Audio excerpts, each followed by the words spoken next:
Hi everyone, and welcome back to Minds and Machines with me, Dr. Josh Redstone.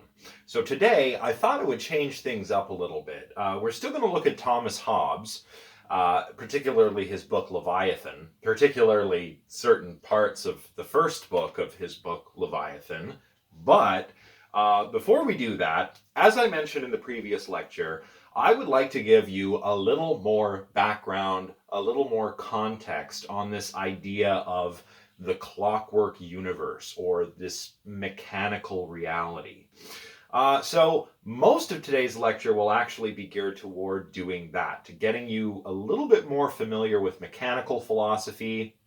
We learned a little bit about mechanical philosophy when we looked at Descartes, but Hobbes, when you read him, reads much more mechanically, if that makes sense. So look at mechanical philosophy.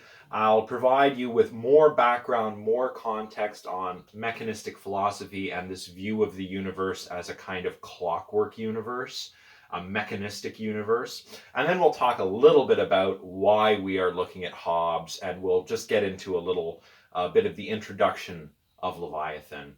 We'll look at other important themes and passages from Leviathan next time, little selections from parts 1 to 5 of book 1.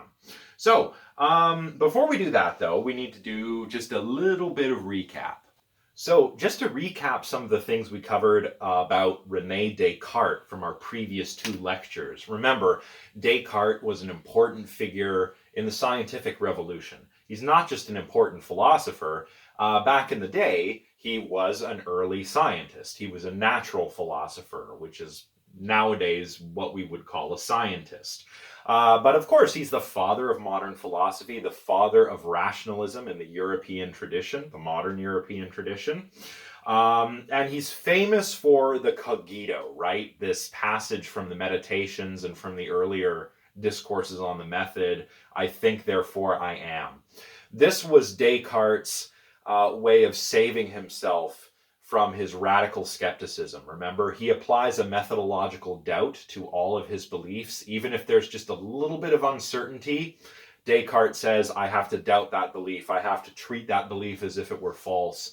But the one thing he can be sure of, whether he is mistaken about everything or being deceived about everything, is that there is somebody being deceived or being mistaken. There is someone doing the thinking. So I think, therefore I am. That's his epistemic foundation. Of course, he's also famous for substance dualism, right? And in this, he's kind of similar to Plato. René Descartes treats mind as thinking substance, res cogitans. Bodies, human bodies, other extended things in the world, those are extended things, res extensa, matter, material stuff. And of course, Descartes says the body is like an intricate machine, and the mind is really the soul, and that controls the body. But this introduced the mind-body interaction problem, right? If the mind and the body are 2 different substances, how do these substances react, or interact, rather? How does my mind control my body?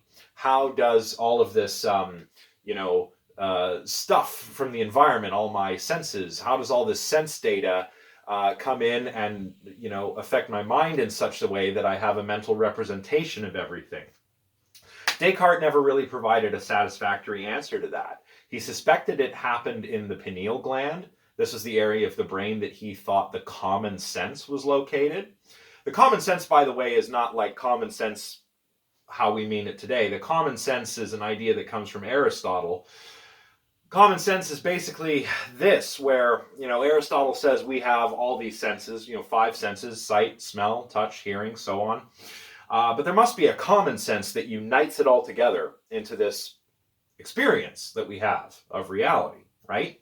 That's the common sense. Descartes thought that that happened in the pineal gland, but he does not explain how this immaterial soul affects the material in the pineal gland or vice versa. So there's still a mind-body problem for Descartes.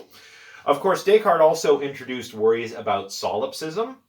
Solipsism is, of course, the position that you can only know with certainty that your own mind exists, and you can only know the contents of your own mind and not other minds. This is a worry that's introduced with the cogito. I don't think Descartes was a solipsist, though. He uses arguments for the existence of God, as well as appealing to his clear and distinct ideas, which he perceives via the natural light of reason. He uses these two things to argue against solipsism and to build his metaphysics back up from his solid foundation, which is the cogito, right?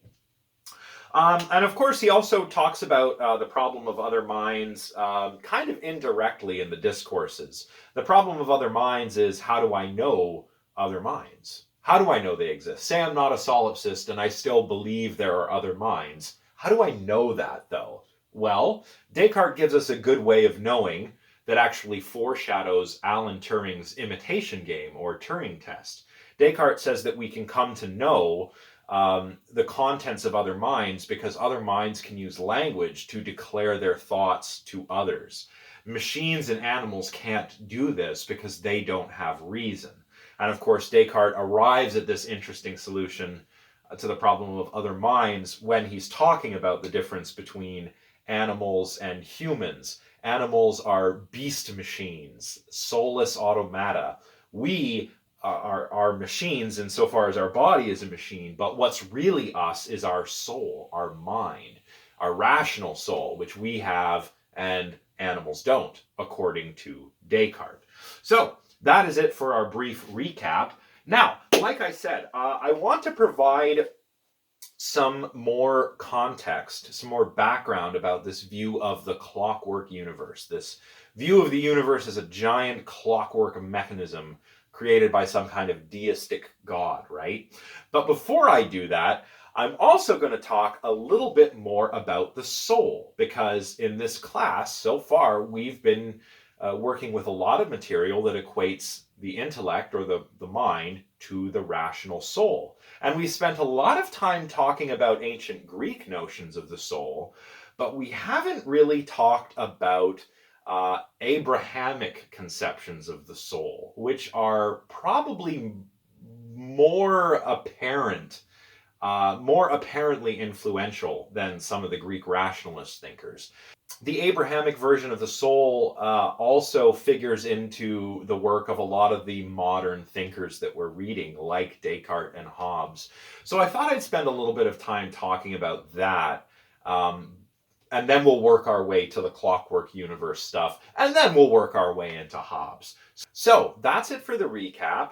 This is our plan for the day, for today's lecture, and I say we get started. So let's talk about the soul, and let's talk a little bit about this difference between the Greeks' conception of it and the conception of the soul in the Abrahamic tradition. So this is Athens versus Jerusalem, or more accurately, Athens compared with Jerusalem.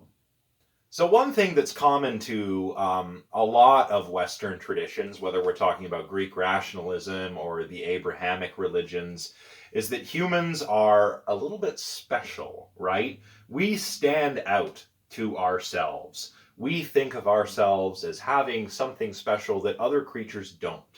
Of course, you're probably familiar with why that is, if you're familiar with one of the Abrahamic religions. And by Abrahamic religions, I mean Judaism, Christianity, and Islam, primarily. Those are the big three. Abraham, the prophet Abraham from the Old Testament here, is the patriarch of these three religions. And of course, they've had massive influence.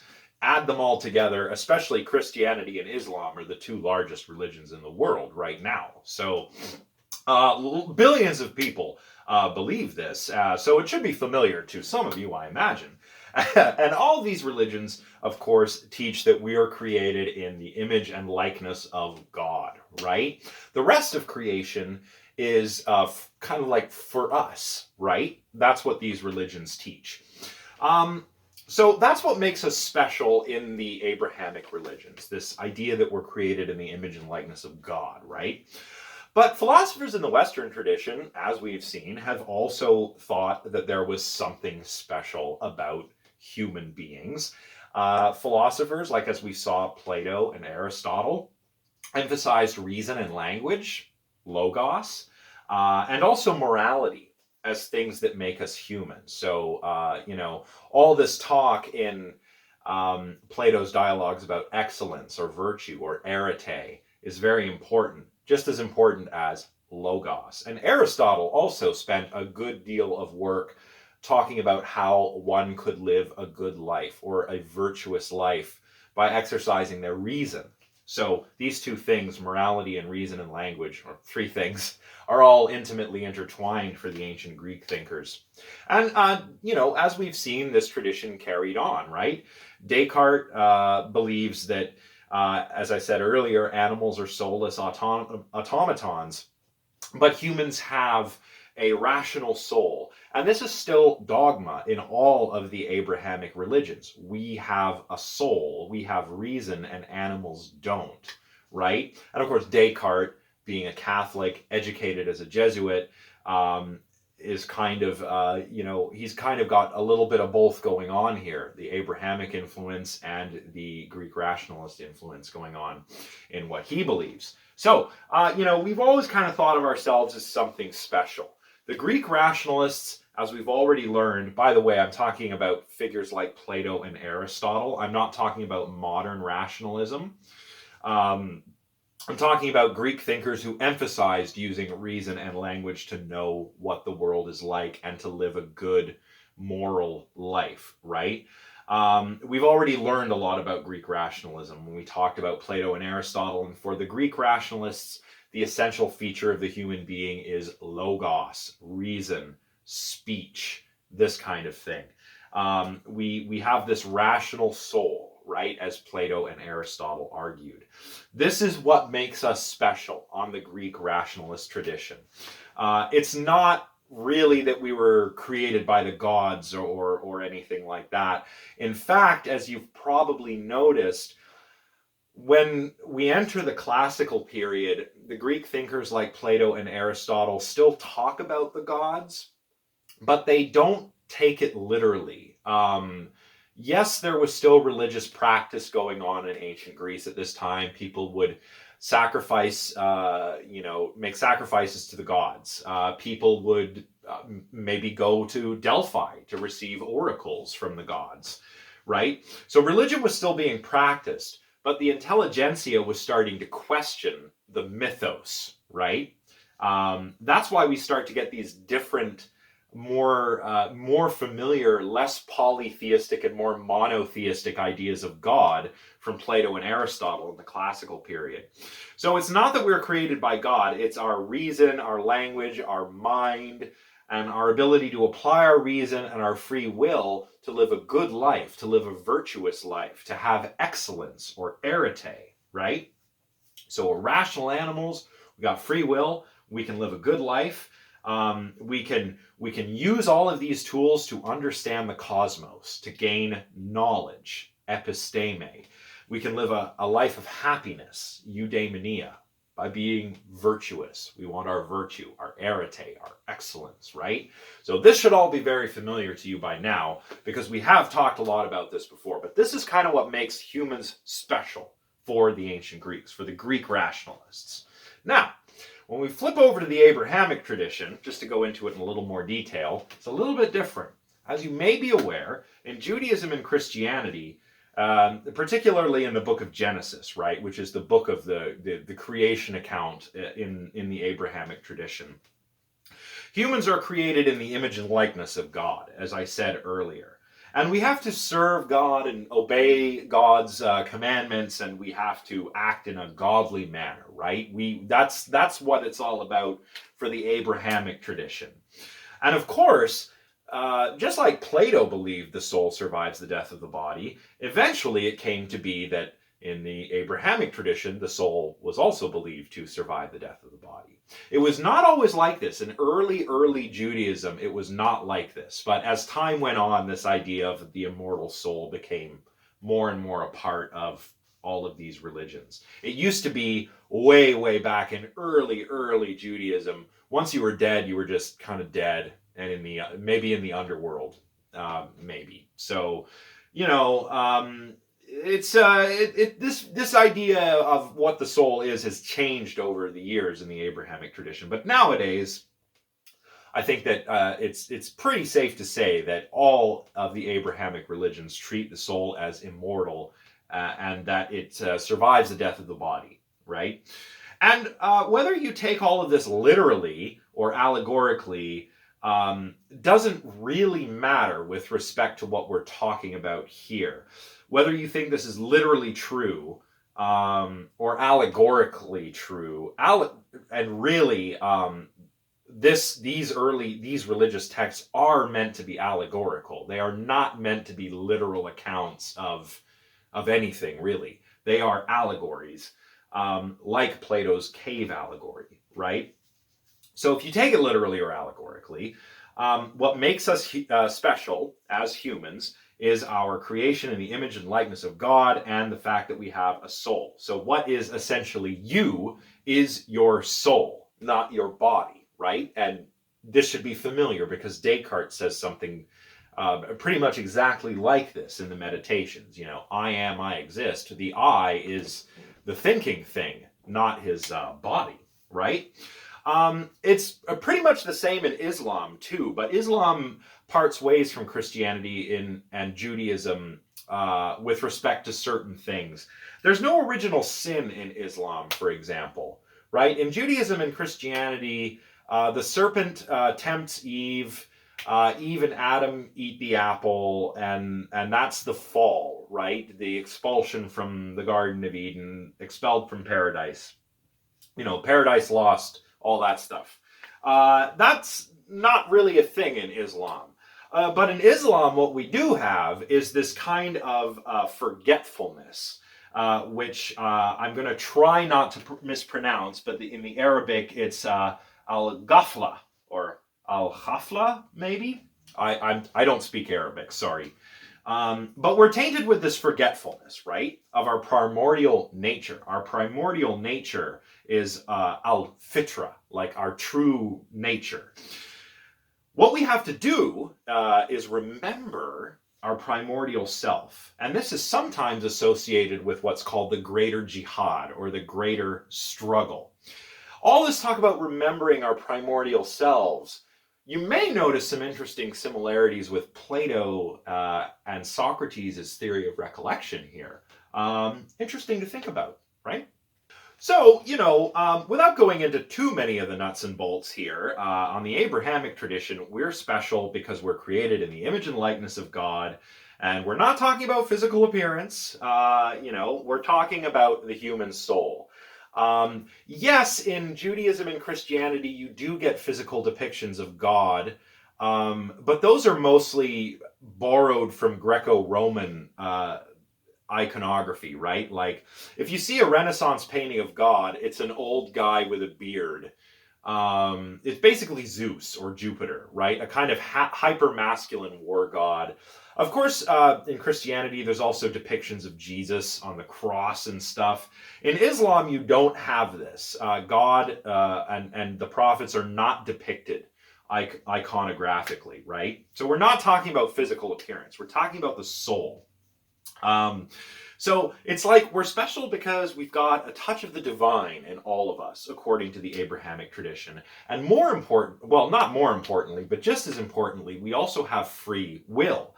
And this is what makes us morally culpable for our actions, right? You can only be praised for doing something morally good or punished for doing something morally wrong if you are actually responsible for your actions. If you're just a robot or an automaton with no choice, you can't really be punished for your choices because you don't make any choices, right? So free will is important for morality. And each religion varies slightly, but each emphasizes this divine nature, the spark of the divine in all of us that we are supposed to have, right? In Judaism, the emphasis is on following God's laws, because in Judaism, there's a covenant, right? God makes a deal with the Israelites. You'll be the chosen people, Israelites, tells Moses, be my chosen people. but there's some rules you're going to have to follow. And he lays down some commandments. I believe 512 or 14. There's a lot, more than just the 10 commandments. You read Leviticus if you want to know all of them, I guess. In Christianity, it's all about accepting Jesus as the Son of God, right? So, in Christianity, you have the Trinity, the Holy Trinity, where Jesus is the Son of God, but he's also God. And then there's the Holy Spirit as well. So, it's this idea of a triune God. But whatever, you're supposed to accept Jesus as the Son of God and live according to his example, right? That's the big thing if you're a Christian. Islam, no Holy Trinity. Islam emphasizes the oneness of God, right? It's just called Tawheed, right? So God is one, and you need to submit or surrender to God, right? That's what Islam means, is submission or surrender, right? And you do need to live according to the example of somebody, but it's the Prophet Muhammad that you need to live according to the example of, because Muhammad, according to the Islamic tradition, was a very virtuous person. So it's kind of almost like a sort of virtue ethics, I suppose, if you want to think of it that way. So each religion differs a little bit, but they all have this kind of thing in common. So we've looked at the Greek rationalists, which grew out of Athens. And we've looked a little bit about the Abrahamic traditions, which by and large are centered around Jerusalem, right? Jerusalem was a holy city for the ancient Israelites, right? For the Hebrew people. During the Roman era, that is where Jesus of Nazareth was crucified. In Jerusalem. So it's an important center for Christianity. And it's an important center in Islam too. Some of the holiest sites in Islam are there. The Dome of the Rock, for example. I know that Mecca is a much more important city in Islam, but Jerusalem is still important. So that's why we say this, we kind of characterize this as Athens and Jerusalem, right? So we've talked about these two traditions, Athens and Jerusalem, when it comes to the soul, what comes to what makes us special. Let's talk about something now called the Western synthesis, which is kind of like Athens and Jerusalem, the two traditions coming together into a synthesis that we should all be familiar with when it comes to the soul and the human being. So I guess what I've been trying to slow walk towards here is that each of these traditions, Athens and Jerusalem, advocated for what we call essentialism about the human being. Each advocates a kind of essentialism about what the human being is, what makes us us, and what makes you you. As we've seen, the Greek rationalists thought that it was reason, language, morality, virtue, all of this stuff that was the essential feature of the human being. As Aristotle said, man is a rational animal. We're an animal with reason, a zoon, ekon, logon. In the Abrahamic tradition, on the other hand, it's the spark of the divine, your creation in the image and likeness of God, and the fact that you have a soul, that is what makes us special. So in each case, there's some essential thing, a soul or reason or whatever, that makes us human. That's why we call this view essentialism, right? Not all traditions advocate a kind of essentialism. A lot of Eastern traditions and a lot of Aboriginal traditions talk about human beings in an inessentialist way, where there is not really any essential thing that makes us human, where we are very much a part of the world and not a creature that can stand apart from the world, like the ancient Greeks thought. So, in any case, the purpose of life for the Greeks was to live a life of happiness or flourishing, eudaimonia, by using reason, to live a life of virtue by using reason.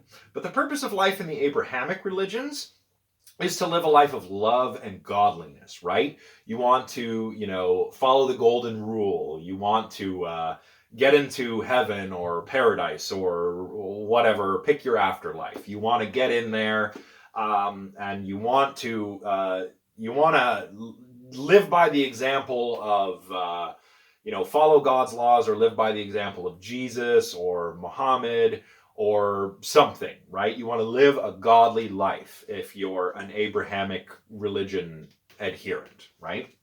Now, both of these traditions are different, but they're also similar in some respects. And part of that similarity is because these traditions have kind of bumped into each other from time to time and influenced one another. Abrahamic scholars, for example, have asked questions about the limits of reason and how we can use reason to understand God, right? The Abrahamic scholars got this approach from the Greek rationalists and those thinkers, right? The ancient Greek thinkers, as we've seen, also started asking questions about God and the soul. They departed from the mythos, right? The myths you might find in Homer or Hesiod, and started using logos instead of mythos to ask what God was like, what the soul was like, what the human being was, what the cosmos was like. So they have that in common with one another. And eventually, these two traditions would form a sort of synthesis that we call the Western synthesis. And this has existed in some form or another for a long time. It's existed for centuries, at least since the early modern period, and before that in the Renaissance in Europe, in European Christendom specifically. And earlier than that, it was also starting to emerge in Dar al-Islam, the home of Islam, which would have been, kind of like the Middle East, North Africa, Spain, depending on what year, what century we're at, so that's the home of Islam. So the Western synthesis is actually characterized by, a kind of essentialism about the human being. We're unique on the Western synthesis because of our powers of reason and language and stuff like that, and our creation in God's image and likeness. So it's kind of like a combination of Greek rationalism and the Abrahamic view of what makes us special. A combination of these two kinds of essentialism. And this view was in place for a very long time, right? In different parts of the world, it was in place for a long time, but it started to change during the scientific revolution in Europe during the 16th and 17th centuries. The idea that we were special started to be challenged. And incidentally, this also started to happen earlier in Dar al-Islam during the golden age of Islam. There was kind of like an enlightenment going on there as well in the Islamic world, very similar to what would later happen in Europe. Classical philosophy was being read. New developments in mathematics and science were going on, in medicine, in art. The golden age of Islam was really like the European Enlightenment in a lot of ways, but it happened earlier. It happened several hundred years earlier. What happened though? Unfortunately, the golden age of Islam was brought to an end when the House of Wisdom, or the Bait al-Hikmah, if I'm pronouncing that right, in Baghdad was destroyed by the Mongols in 1258 during the sack of Baghdad. And this kind of brought an end to the golden ages. And it was a little while after this that a lot of what was going on in Dar al-Islam started to get picked up in Europe. And that's what led Europe into the Renaissance, the Enlightenment, and into the modern age. So, very interesting. But, this is why it was dangerous for thinkers like Descartes and Galileo and Hobbes and people like that to ask questions, behave skeptically, challenge religious authority, right? The religious authorities in Europe had this special picture of the human being where, yes, we had reason, but there was also a lot of religious dogma. And the church, the Catholic Church, had a lot of political authority, and it did not want this authority challenged.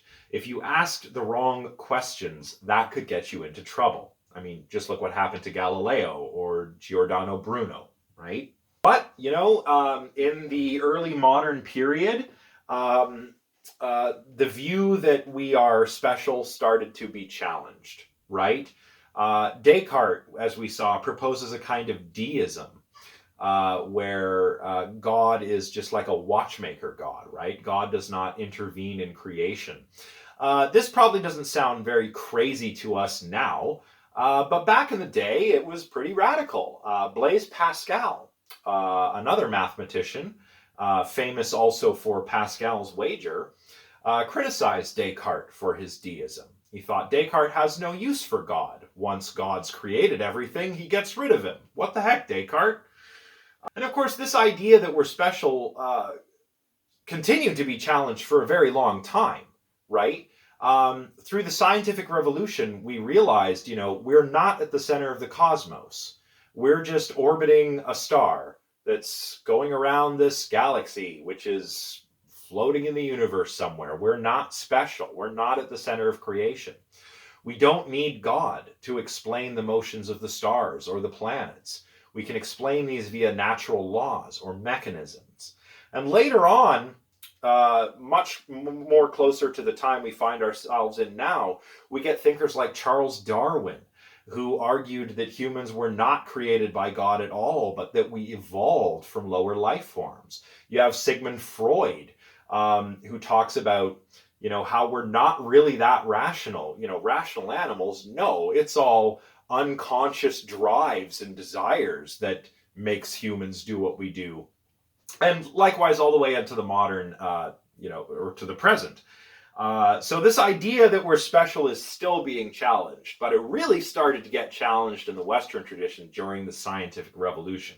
That's where it all began. And that's what leads us to this idea of the clockwork universe. So now that we've talked a little bit about the soul and the Western synthesis, let's look at the clockwork universe, shall we? Okay, the idea of the clockwork universe. Oh.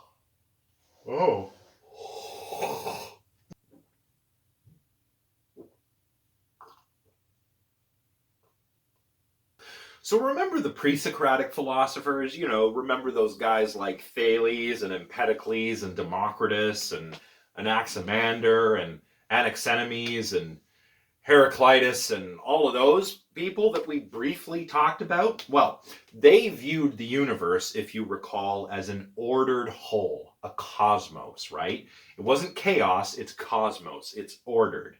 And we can stand apart from that cosmos and understand it using reason, logos, right? So we can take a step back out of the cosmos, use our reason, figure out how it works, figure out the order of nature.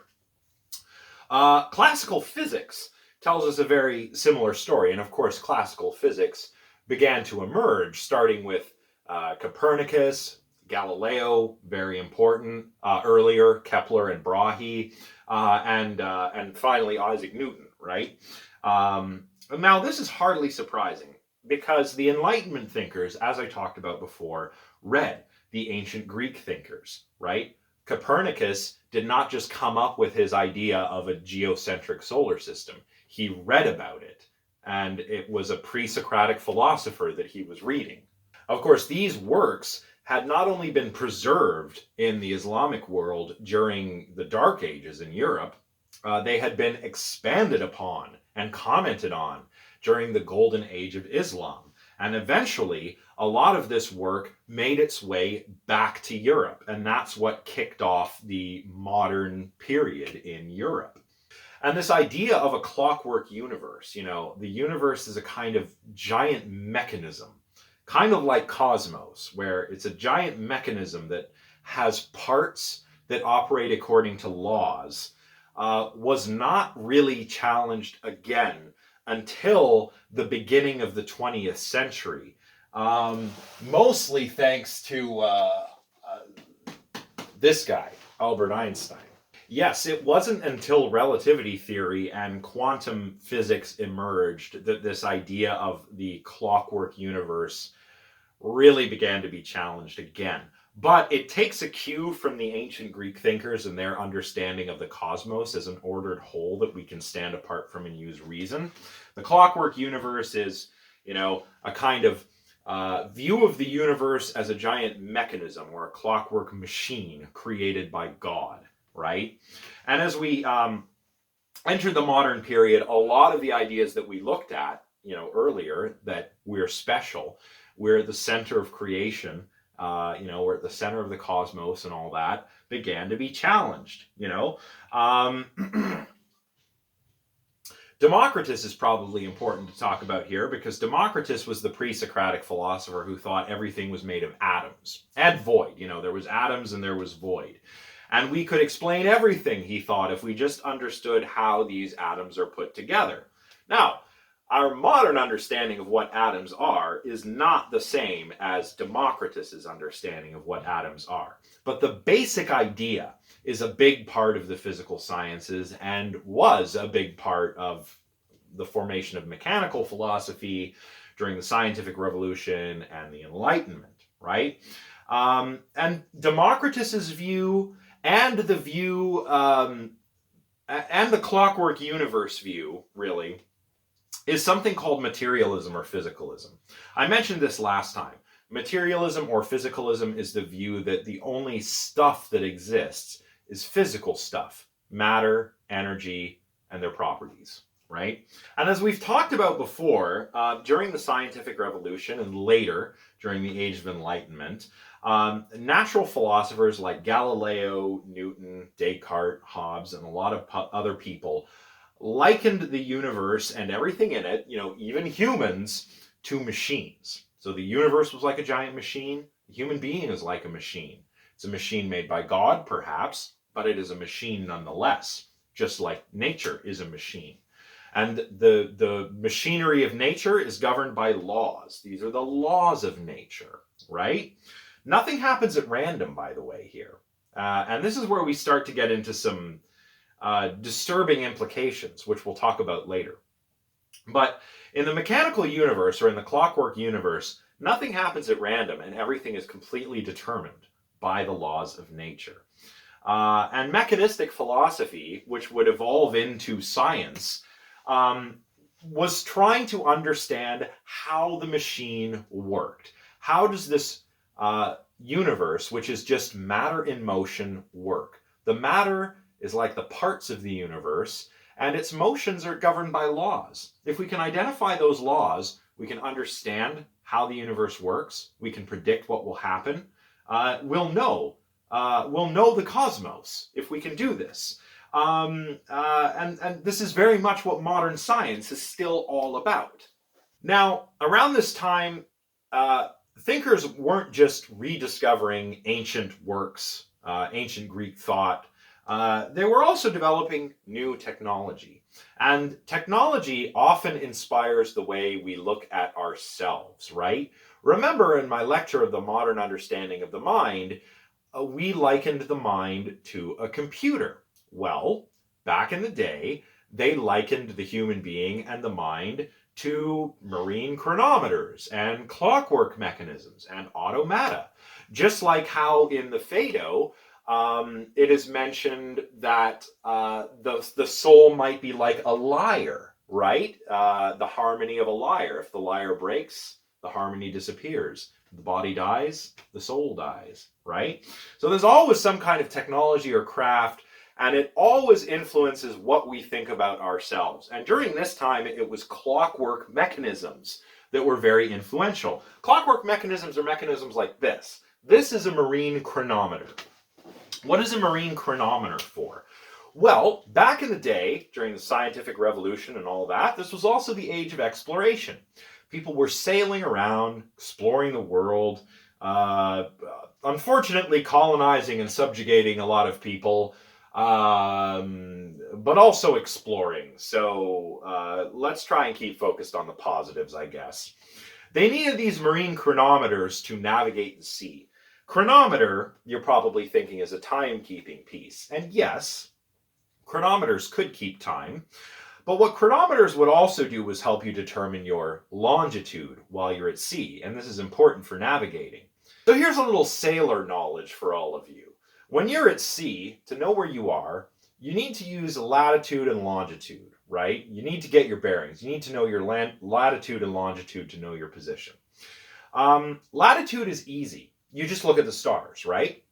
In particular, you try to find the pole star, Polaris, which is at the North Celestial Pole. If you take a bearing from horizon to Polaris, how many degrees from the horizon up is Polaris, that will tell you your longitude. Here in Ottawa, Canada, I believe it's around 45 or 46 degrees.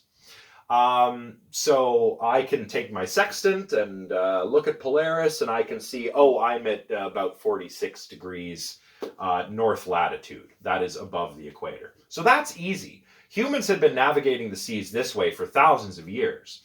Longitude, however, is a little trickier. It's very difficult to keep time such that you can know your longitude unless you have a very precise timekeeping mechanism like a marine chronometer. And what these chronometers would do is you'd have a chronometer set on port time, for example. Say you're sailing away from your port. You have one chronometer set at that time. Your other chronometer you set according to the rising and setting of the sun. And you keep doing that as you sail. And eventually, the difference in time between your port clock and your ship clock can tell you how far you've sailed longitudinally. It will allow you to reckon your longitude. So this is very important. Even contests would be held to see who could build really great marine chronometers. But this was the kind of clockwork mechanism that inspired a way of thinking about what we are and about what nature is like. So nature might be something like a marine chronometer. And by the way, this is one from Europe. There are much older ones than this. There is a device called the Antikythera Mechanism, which was used in ancient Greece, which was very much like this. Used for predicting eclipses, for astronomy, for navigation. And this thing is thousands of years old. So just some food for thought. This is not new technology. As you probably guessed, another kind of clockwork mechanism that really influenced the way people think about people was the automaton. Here's an automaton. We finally get to talk about automatons. Descartes, as we've seen, thought that humans were like automatons. The human body was like this. It was a machine, but it was controlled by a soul.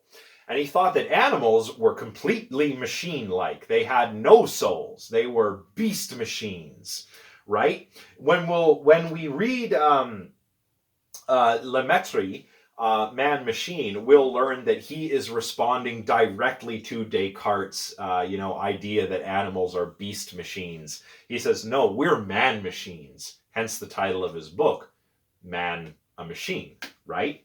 Today, by the way, we would call this type of thing a robot, but robot is a pretty modern word. It only emerged in the early 20th century. Before that, we would have called them automata. So this one is from the Enlightenment period. And when Descartes was writing, there were very lifelike automata on display at museums. Rich people had automata in their house as decorations. They were a kind of wonder, right? If you ever want to learn more about this, by the way, I highly recommend a book. It's called Sublime Dreams of Living Machines, The Automaton in the European Imagination by Min-Soo Kang. Very interesting book on how all of this clockwork machinery was affecting European thought during the Middle Ages and into the Enlightenment. Anyway, so these are the kinds of technologies that were, kind of inspiring this comparison between the human being to an automaton, or between the universe and a clockwork mechanism like a marine chronometer. Okay, so according to this view, humans are machines. Reality itself is a machine. But what about the machine's maker? Well, Descartes, as we've seen, believed that God was the maker of the clockwork universe. If the universe is a clockwork mechanism, God is the watchmaker, as William Paley would argue later on. So God exists for Descartes, but he doesn't actually intervene in the universe. He doesn't come down and perform miracles. He just made the machine, and he sets the rules by which the machine operates, and then he kind of lets it tick. And this view is called Deism, the idea that God created the universe but does not take an active role in it. That's called Deism. You can contrast this with Theism. This is the view that God does take an active role in the universe, gives signs, inspires prophecy, makes miracles happen. That's theism. Very much in line with the Abrahamic tradition that we talked about a little while ago. Other thinkers disagreed, though. Other thinkers went farther. Pierre Laplace, for example, was asked by none other than Napoleon why his physics omitted God. Why didn't you talk about God in your physics, Monsieur Laplace, says Napoleon. Well, replied Laplace, I deemed God, I should say, an unnecessary hypothesis. Ooh, that could get you into trouble back in the day. That is atheism. Same thing that got Socrates into trouble, right? And Hobbes himself was accused of atheism. And I think he probably was actually an atheist. He talks about God and stuff in the Leviathan, but he also talks about religion he talks about he's not kind to religion. I'll just say that. So Hobbes may have been an atheist. So the idea of the Clockwork Universe, of course, culminated with Isaac Newton's completion of the scientific revolution. And this is where classical physics comes from, right? Cause and effect are big themes in classical physics, right? Because it's a clockwork universe and we need to understand the rules, If such and such happens, then such and such will happen, Everything is determined. So these are not Aristotelian causes. They're the kinds of causes you're probably more used to thinking about, causal chains. A causes B, causes C. The cue stick strikes the cue ball, which strikes the 8 ball, which rolls into the corner pocket, and so on. So here, we got this clockwork universe. Everything is determined. This is known as determinism, right? Everything is determined by the laws of nature and the prior conditions of nature. And this is nicely illustrated with what is called Laplace's demon. Laplace's demon is a bit like Descartes' evil genius, but it's also different. It's meant to illustrate a different point. Imagine there was a being who knew all of the laws of nature and everything about the initial conditions of the universe. Basically God, right? Imagine you were this being that had God-like knowledge. If you had that, if you knew all the initial conditions and all the laws of nature, you could predict with exact certainty the entire history of the universe. Everything that will ever happen. The position of every atom throughout all of the universe's existence. You could know, in theory, if you had this knowledge. And this implies that everything that will ever happen is completely determined. And the scary part is that does not really leave much room for free will. Forget about humans being special. On this view, it starts to sound like we are merely machines, but we're not machines created by God with a soul. We're robots, and we don't have free will. We are soulless automata. That's kind of spooky. Now remember, as I mentioned earlier, the Greek rationalists and the Abrahamic religions both teach that we have freedom of the will, right? And as I mentioned earlier, they argue, both traditions, that freedom of the will is necessary for moral responsibility. You cannot be praised or blamed for your actions if those actions did not initiate within you. If you are not the cause of those actions, and I mean you as in you as a thinking agent are not the cause of those actions, you cannot be praised for things you do right, nor blamed for things you do wrong, because you have no agency. That's why free will is important for moral responsibility. And just as the findings of material science caused us to question our special place in the universe, question whether we were really at the center of creation. We aren't. Question whether we're really created in the image and likeness of God. Later on, Darwin would say we're probably not. These findings have also caused us to question whether we have freedom of the will. Now, I'm going to give you 3 metaphysical positions on this matter, and I encourage you to keep this all in mind as we proceed throughout the course. These are metaphysical positions. They are positions with respect to what reality is like when free will and choice and everything is concerned. There's libertarian free will. Libertarian free will is the metaphysical position that we are not determined. We are completely free. I can do whatever I want. I can go walk around outside. I can go make a sandwich. I can go make 2 sandwiches. Doesn't matter. I can do whatever I want. Nobody's forcing me to do anything. I'm not determined to do all of this. I want a sandwich. I'm free. I can do it. Darn it. So that's libertarian free will. But then on the other hand, you have determinism. Determinism is the view that we are completely determined. We have no free will. We are like machines. All my choices that feel like mine are really determined by the prior conditions of my brain and the laws of physics that govern the matter in motion inside of my skull. So I'm a soulless automaton, if determinism is true. That sounds kind of weird. And then somewhere in the middle we have compatibilism. Compatibilism is the idea that we have free will even though the universe is determined. How on earth is that supposed to work, you ask? Well, compatibilism only says that we're free in the sense that we're not coerced, we're not forced. We're acting according to our own motivations and not being manipulated by somebody. I can go make a sandwich, and yes, the universe is deterministic. I need to eat something as a consequence of the machinery of my body. I need to eat food to not die. So I'm determined in that way. But I can choose what I eat. Maybe I'll make a sandwich. Maybe I'll make a different kind of sandwich. Maybe I'll make some craft dinner. Maybe I'll make a stir fry. Maybe I'll go out and grab a slice of pizza. I'm free to do that. I'm not being coerced. No one's putting a gun to my head saying, make a tuna sandwich.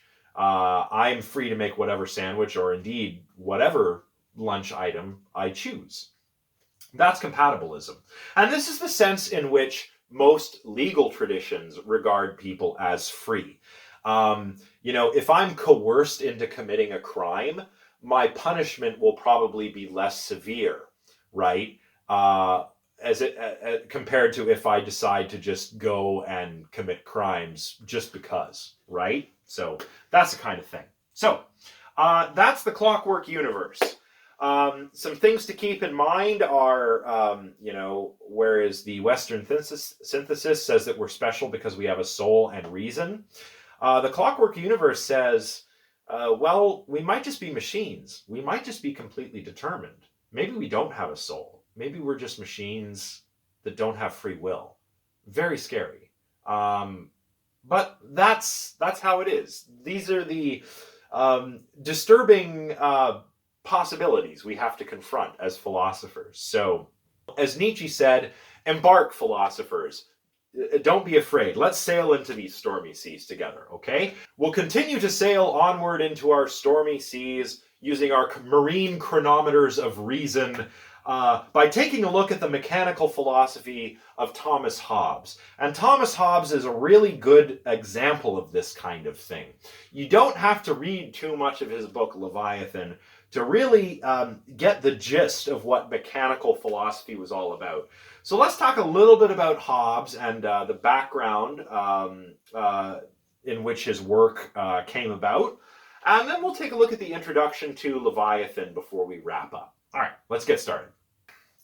So Thomas Hobbes was born in 1588 and died in 1679. So he lived to the ripe old age of 91. Not bad for somebody living in the early modern period. So who was Thomas Hobbes? Well, Thomas Hobbes was an early modern English empiricist He wrote a lot about natural philosophy, geometry, political science, and this kind of thing. He was a contemporary of Descartes and Galileo and some of the other Enlightenment thinkers we've already taken a little look at in this class. Hobbes corresponded with Descartes about his mind-body dualism and other matters. And Hobbes also visited Galileo while Galileo was under house arrest. He wrote his book, the book that we'll be taking a brief look at in this class, Leviathan, during the English Civil War when he was living in Paris.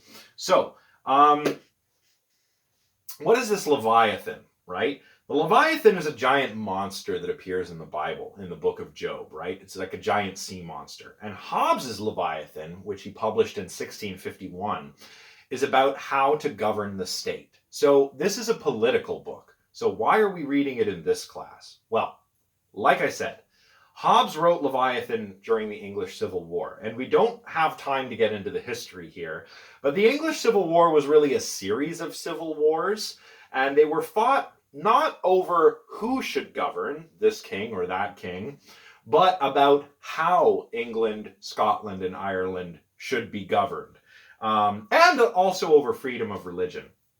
And these wars were characterized by the royalists, who supported the rule by a sovereign, and the parliamentarians, which, eventually this would lead to the Republican Commonwealth, right? Oliver Cromwell.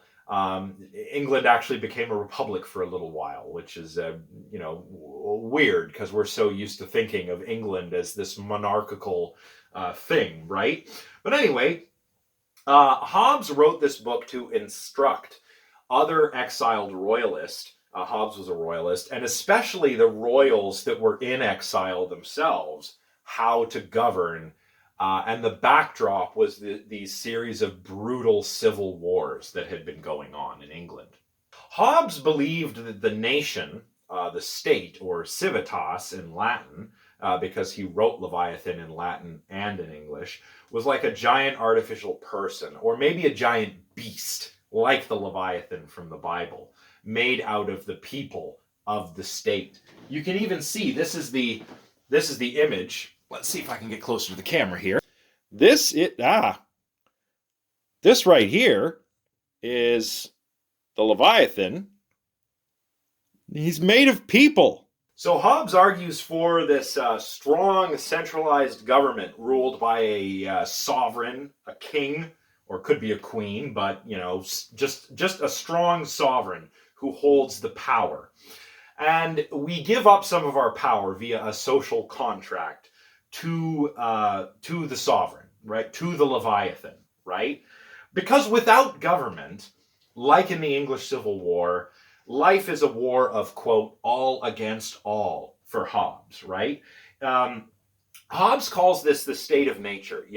If there's no government or if there's a civil war, then life is a war of all against all. It's the state of nature. In the state of nature, you have unlimited freedom, unlimited power, right? But so does everybody else, right? In the state of nature, anyone can come along and kill you. Anyone can take all your stuff. They could burn your house down, kill your whole family. You can do the same to them. No one's going to stop you from doing that to them, and no one's going to stop them from doing that to you, unless perhaps you have some familial allegiances or friends, right? That's the state of nature. It's not a happy place to exist, right? So to avoid this, Hobbes argues, we need a good, strong government. We need to agree to give up our rights and our powers to the state to maintain the social order. I'm not going to come and kill you and take all your stuff. You're not going to come and kill me and take all my stuff. We're going to give up our power to the state to do that. But the state's not going to come and kill us and take all our stuff as long as we obey the law. Social contract. The Leviathan, this big artificial man here, isn't going to come and get us if we follow the rules and obey the social contract, right? The state of nature is a really nasty place. And this quote right here, it's on page 186 of my copy of Penguin Classics of the Leviathan, but I've also got it here on slide 21. Hobbes describes the state of nature like this. Whatsoever, therefore, is consequent to a time of war, where every man is enemy to every man, the same is consequent to the time wherein men live without other security, that what their own strength and their own invention shall furnish them withal. In such condition, there is no place for industry, because the fruit thereof is uncertain, and consequently no culture of the earth, no navigation, nor use of the commodities that may be imported by sea, no commodious building, no instruments of moving, and removing such things as require much force, no knowledge of the face of the earth, no account of time, no arts, no letters, no society, and which is worst of all, continual fear and danger of violent death, and the life of man, solitary, poor, nasty, brutish, and short. That's the state of nature. So why on earth are we reading the Leviathan? Or we're not reading the whole thing. That's too long. Why are we reading only a little bit of the Leviathan? This isn't a political science class after all. Well, we read Hobbes because, he's arguing that the state is like an artificial person. If the state is an artificial person made up of the citizenry and the government and all of this, he has to first give an account of quote-unquote man before he can explain the state, right? So that's what he does in the first book of Leviathan. In the first book, he explains the human being, the body, and the mind. And he does it mechanistically. He gives us a very mechanistic picture of the human being. Probably the most mechanistic we'll read until we get to L'Homme Machine by Lemaitre. So in the introduction and in book 1, he gives a very, very mechanical, materialistic picture of the human. He disagrees with René Descartes about his substance dualism.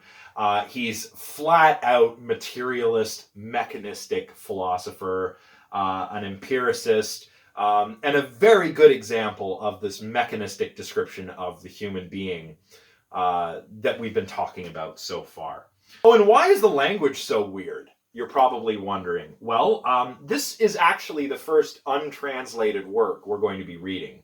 Untranslated from the English. I mean, Hobbes did write this in English and in Latin, and it's not clear which parts he wrote first in Latin and which parts he wrote first in English.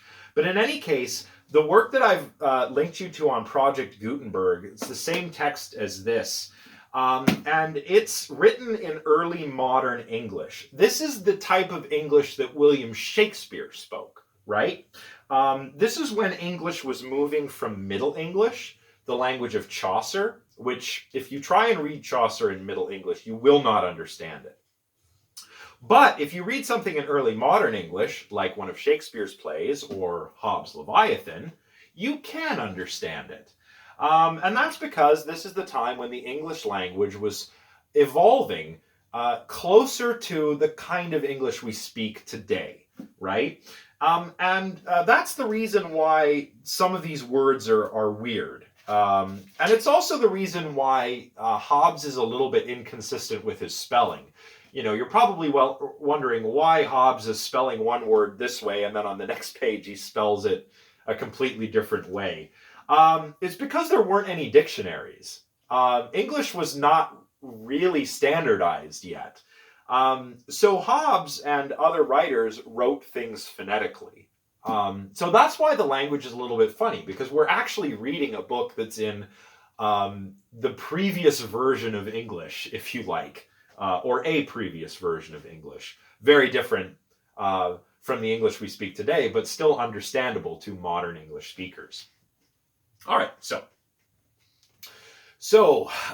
this mechanistic picture that we get from Hobbes is very characteristic of this view of the universe and of the human being at the time. Hobbes didn't originate this. He actually got a lot of this, a lot of ideas for this approach from thinkers like Galileo, right? From other mechanistic thinkers, where Galileo is applying this kind of thinking to understanding the universe. Hobbes is trying to apply it to the human being and to society. So what does he have to say about the human being? Well, I'll give you an idea by just reading this first paragraph from Hobbes' introduction to the Leviathan. So, here we go. Nature, the art whereby God hath made and governs the world, is by the art of man, as in many other things, so in this also imitated, that it can make an artificial animal. For seeing life is but a motion of limbs, the beginning whereof is in some principal part within, why may we not say that all automata, engines that move themselves by springs and wheels, as doth a watch, have an artificial life? For what is the heart but a spring, and the nerves but so many strings, and the joints but so many wheels, giving motion to the whole body, such as was intended by the artificer? Art goes yet further, imitating that rational and most excellent work of nature, man. For by art is created that great Leviathan, called a commonwealth or state, in Latin civitas, which is but an artificial man, though of greater stature and strength than the natural, for whose protection and defense it was intended, and in which the sovereignty is an artificial soul, as giving life and motion to the whole body. The magistrates and other officers of jurisprudence and execution, artificial joints. Reward and punishment, by which fastened to the seat of sovereignty, every joint and member is moved to perform its duty, are the nerves, that do the same in the body natural. The body natural. The wealth and riches of all the particular members are the strength. Salus populi, the people's safety, its business. Counselors, by whom all things needful for it to know are suggested unto it, are the memory. Equity and laws, an artificial reason and will. Concord, health. Sedition, sickness. And civil war, death. Lastly, the pacts and covenants, by which the parts of this body politic were at first made, set together, and united, resemble that fiat, or the let us make man, pronounced by God in the creation. So that is the Leviathan, an artificial human designed to protect us from the state of nature. And you can't understand this artificial human that is the state, the artificial man, unless you understand the natural man. So that's what Hobbes does in Book 1 of the Leviathan. And we're going to take a look at chapters 1 through 5. Earlier I asked you to read 1, 2, 3. If you've already read that, great. Just read 4 and 5. They're not that long. But chapters 1 through 5, rather, of Book 1 deal with this mechanical account of the human body, how Hobbes thinks the mind works, how we get our knowledge from the senses. Hobbes is an empiricist after all. He talks about the faculties of the mind, imagination, dreams, memory. Very importantly, he talks about what language does for us in terms of, the cognitive boost, the boost in reasoning that language gives us. He talks about what reason is and what science are. And we will take a look at important passages where all of these are discussed next time. So we're going to do a little bit of close reading, and I'm going to pick out little parts from chapters 1 to 5 of Book 1 that will show you, will illustrate to you this mechanical philosophy that is very nicely captured by Hobbes in the first book of Leviathan. Well, everybody, that is all I have for today. So for next time, as I mentioned, please read up to chapter 5 of the first book of Leviathan. You can access it via the link I've provided on Project Gutenberg. I'll drop a link down in the video description here too, just in case. We'll take a look at how Hobbes thinks the body works, the mind works, all of that stuff I just mentioned.